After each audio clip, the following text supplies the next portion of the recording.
On the morning of September 11, 2001, 19 men armed with box cutters directed by a man on dialysis in a cave fortress halfway around the world using a satellite phone and a laptop directed the most sophisticated penetration of the most heavily defended airspace in the world, overpowering the passengers and the military combat-trained pilots on 4 commercial aircraft before flying those planes wildly off course for over an hour without being molested by a single fighter interceptor. These 19 hijackers, devout religious fundamentalists who like to drink alcohol, snort cocaine, and live with pink-haired strippers, managed to knock down 3 buildings with 2 planes in New York. While in Washington, a pilot who couldn't handle a single-engine Cessna was able to fly a 757 in an 8,000-foot descending 270-degree corkscrew turn to come exactly level with the ground, hitting the Pentagon and the Budget Analyst Office where DoD staffers were working on the mystery of the $2.3 trillion that Defense Secretary Donald Rumsfeld had announced missing from the Pentagon's coffers in a press conference the day before, on September 10th, 2001. Luckily, the news anchors knew who did it within minutes. Osama bin Laden. The pundits knew within hours. Osama bin Laden. The administration knew within the day. Terrorists who committed these acts and those who harbor them. And the evidence literally fell into the FBI's lap. That a hijacker's passport was found blocks from the World Trade Center crash site, if you can believe that. But for some reason, a bunch of crazy conspiracy theorists demanded an investigation into the greatest attack on American soil in history. That investigation was delayed, underfunded, set up to fail, a conflict of interest, and a cover-up from start to finish. It was based on testimony extracted through torture, the records of which were destroyed.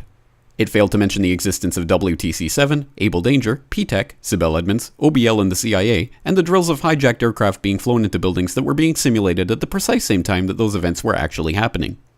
It was lied to by the Pentagon, the CIA, the Bush administration, and as for Bush and Cheney, well, no one knows what they told it because they testified in secret, off the record, not under oath, and behind closed doors. It didn't bother to look at who funded the attacks because that question is ultimately of little practical significance. Still, the 9/11 Commission did brilliantly answering all of the questions the public had, except most of the victims' family members' questions, and pinned blame on all the people responsible, although no one so much as lost their job, determining the attacks were failure of imagination. Because nobody in our government, at least, and I don't think the prior government that could envision flying airplanes into buildings. Except the Pentagon, FEMA, NORAD, and the NRO. The DIA destroyed 2.5 terabytes of data on Able Danger, but that's okay because it probably wasn't important. The SEC destroyed their records on the investigation into the insider trading before the attacks, but that's okay because destroying the records of the largest investigation in SEC history is just part of routine record keeping.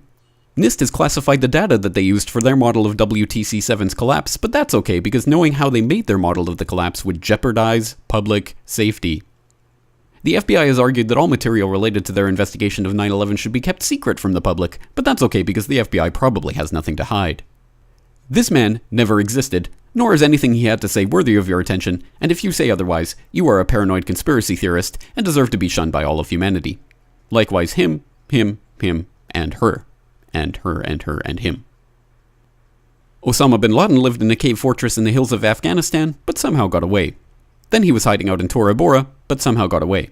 Then he lived in Abbottabad for years, taunting the most comprehensive intelligence dragnet employing the most sophisticated technology in the history of the world for a decade, releasing video after video with complete impunity and getting younger and younger as he did so, before finally being found in a daring SEAL team raid which wasn't recorded on video, in which he didn't resist or use his wife as a human shield, and in which these crack special forces operatives panicked and killed this unarmed man, supposedly the best source of intelligence about those dastardly terrorists on the entire planet.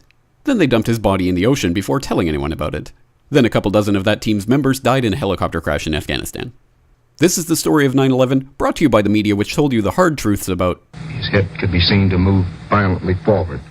And they took the babies out of the incubators. And mobile production facilities.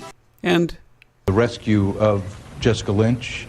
If you have any questions about this story, you are a batshit paranoid tinfoil dog-abusing baby hater and will be reviled by everyone. If you love your country and or freedom, happiness, rainbows, rock and roll, puppy dogs, apple pie, and your grandma, you will never ever express doubts about any part of this story to anyone. Ever. This has been a public service announcement by the Friends of the FBI, CIA, NSA, DIA, SEC, MSM, White House, NIST, and the 9/11 Commission. Because ignorance is strength.